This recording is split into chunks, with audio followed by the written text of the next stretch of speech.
Olá, que a graça do Senhor Jesus esteja com você.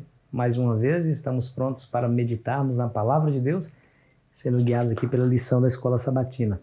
Agradeço sua companhia diária, agradeço porque todos os dias você participa desse nosso esforço, levando esse vídeo a outras pessoas através do compartilhamento. Continue assim fazendo.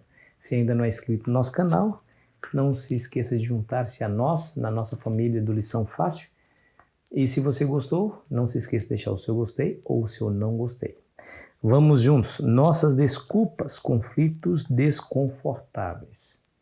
Bom, o capítulo 3, o último versículo, fala do grande sucesso que Jonas teve ao pregar o evangelho em Nínive. O povo se arrependeu. Aí o verso 10 do capítulo 3 nos diz assim, ó: viu Deus o que fizeram, como se converteram do seu mau caminho, e Deus se arrependeu do mal que tinha dito lhes faria e não o fez.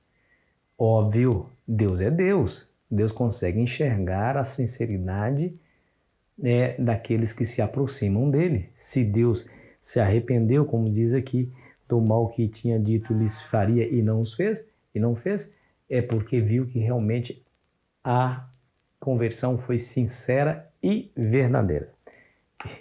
Bom, deveria ter existido no coração de Jonas uma grande alegria, porque ele foi o instrumento de Deus que causou tamanha comoção e conversão de um povo inteiro. Mas não foi isso que aconteceu.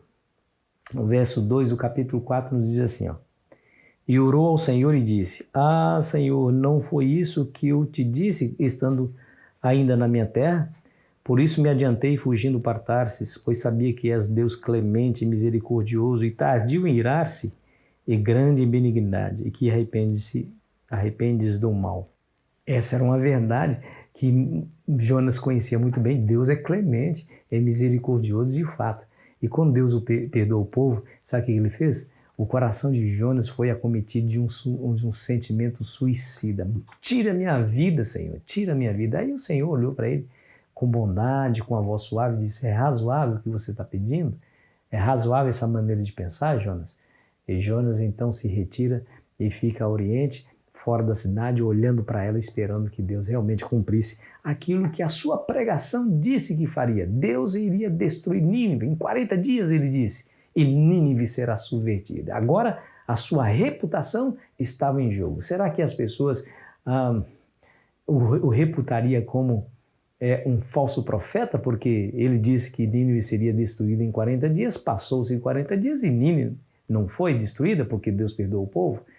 Mas não só por isso, mas por causa do ódio profundo que ele sentia contra aquelas pessoas. Ah, meu amigo, ele esperava de fato que Nínive se tornasse a próxima Sodoma e Gomorra, que os juízos de Deus caíssem sobre aquele povo e os destruíssem sem piedade. Mas não foi nada disso que aconteceu. E Deus confronta mais uma vez o profeta, não com um sermão, não com uma mensagem direta, mas com a experiência. Aqui Jonas ficou ali, o sol muito forte estava castigando Jonas, e diz a Bíblia que Deus fez numa noite cresceu uma planta que lhe produziu uma sombra. No outro dia o sol veio, mas agora ele estava sendo protegido por uma sombra. E diz a Bíblia que ele muito se alegrou com o nascimento daquela planta. Mas na noite seguinte, Deus fez com que um verme matasse a planta e ela se secou. E diz a Bíblia mais uma vez que ele se irritou e pediu mais uma vez a morte. E aí Deus o confronta dizendo assim para ele, olha, verso 9. Então Deus perguntou a Jonas: é razoável essa tua ira por causa da planta? Ele respondeu: é razoável a minha ira até a morte.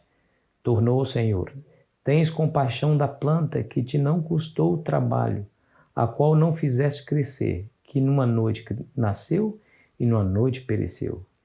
E não hei de eu ter compaixão da grande cidade de Nínive, em que há mais de 120 mil pessoas que não sabem discernir entre a mão direita e a mão esquerda, e também muitos animais? E nesse confronto com Jonas, Deus de maneira calma, suave, o fez refletir na sua tolice de valorizar mais uma planta do que os milhares de homens e mulheres e crianças de Nínive, bem como os animais. Ou seja, valorize as pessoas. Essas são as maiores riquezas que Deus tem no universo. Não são bens materiais.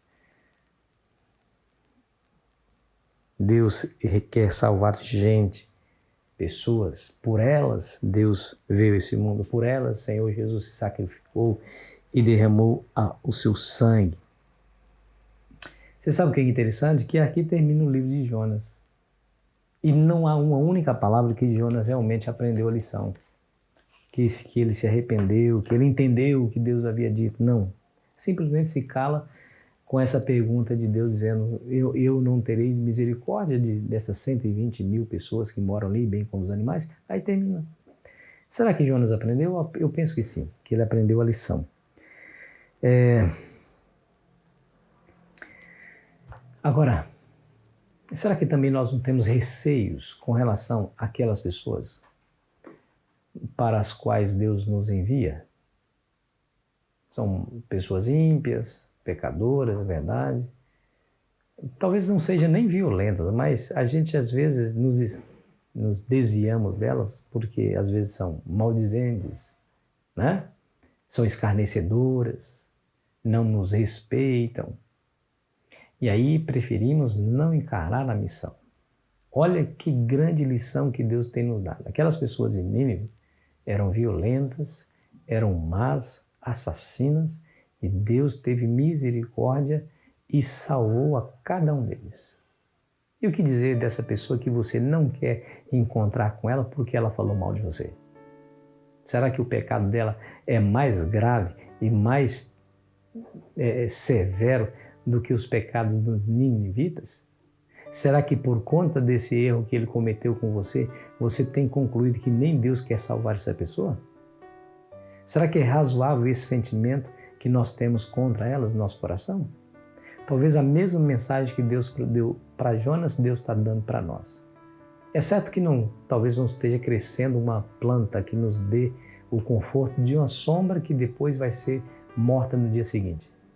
Mas talvez Deus tenha colocado no meu caminho e no teu caminho experiências que nos fazem refletir que Deus quer e deseja a salvação de todas as pessoas, inclusive a minha salvação e a sua. Aprendamos rápido, logo, essa lição, antes que seja tarde demais. Oremos. Senhor Deus, nos ajude a cumprir a missão, porque o Senhor nos diz: ide pregar o Evangelho a toda criatura. Não devemos escolher a quem pregar o Evangelho, só pregar o Evangelho para todos que se chegarem até nós, independentemente de quem elas sejam e o que elas façam. Nos ajude para isso, Senhor. Em nome de Jesus, amém. Foi muito bom estar com você, querido amigo, querida amiga. Amanhã continuaremos aqui a nossa jornada. Aproveite bem o seu dia.